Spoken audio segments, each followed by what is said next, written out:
मैं वीरेंद्र चौहान, प्रदेश अध्यक्ष संयुक्त कर्मचारी महासंघ और हिमाचल राज्य अध्यापक संघ। पिछले कल एक डेलीगेशन माननीय मुख्यमंत्री से मिला, जिसमें जो बजट में घोषणा की गई थी, सबसे पहले तो डीए को लेके उसमें एक बड़ा कन्फ्यूजन कर्मचारियों में था, जिसमें 3% की घोषणा की बात कही गई है।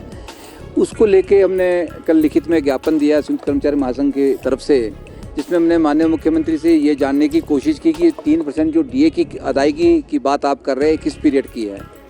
तो उसमें हमने स्पष्ट तौर पे माननीय मुख्यमंत्री को कहा है कि 3% डीए का कोई भी औचित्य नहीं बनता है।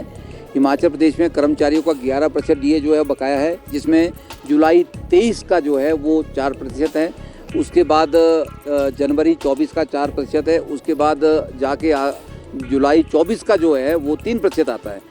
तो पहले आपको 8% जो बकाया बचता है इसे पहले का 4 जुलाई का और 4 जनवरी का, उसका भुगतान करना पड़ेगा। उसके बाद आप 3% पे आ सकते हैं, क्योंकि एक नियम है जहां से आपका डीए शुरू होना है वहां से देना पड़ेगा।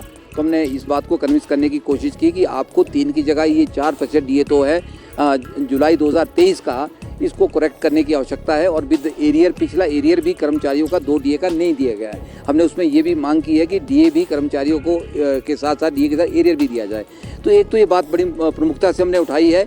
और इसमें मैं बड़ा कहना चाहता हूं कि बड़े कुछ संगठन हमारे जो कर्मचारियों के बड़े नेता बनते हैं, उन्होंने बजट के ऊपर बड़ी मुख्यमंत्री का आभार व्यक्त किया, बड़ी खबरें आई, धन्यवाद किया।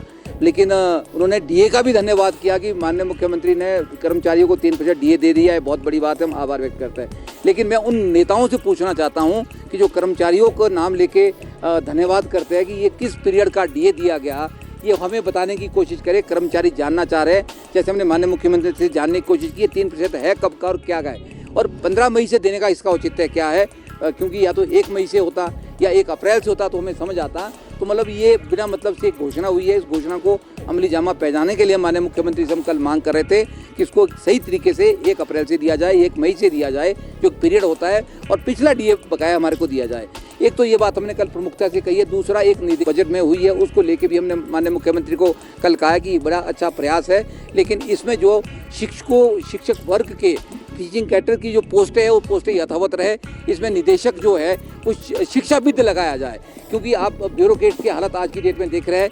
जिस तरह से विमल नेगी की को जिस तरह से टॉर्चर किया गया, जिस तरह के व्यवस्था आज की डेट में ब्यूरोक्रेसी की है, बड़ा दुर्भाग्यपूर्ण है। इसकी हम घोर निंदा करते हैं। जिस तरह से विमल नेगी को टॉर्चर किया गया और उनको उकसाया गया, उसके पीछे बहुत बड़ा षड्यंत्र है। उसकी बड़ी इंक्वायरी होनी चाहिए, उसकी भी हम मांग करते हैं। पूरा कर्मचारी उसकी मांग कर रहा है। उसी तरह जिस तरह से एक के ऊपर उसमें क्या कहते हैं, उनको चार्जशीट किया गया, सस्पेंशन हुई, तो उसमें बड़े अधिकारी जो है उनके खिलाफ कोई कार्रवाई नहीं हुई, उनको छुट्टी पे भेज दिया गया।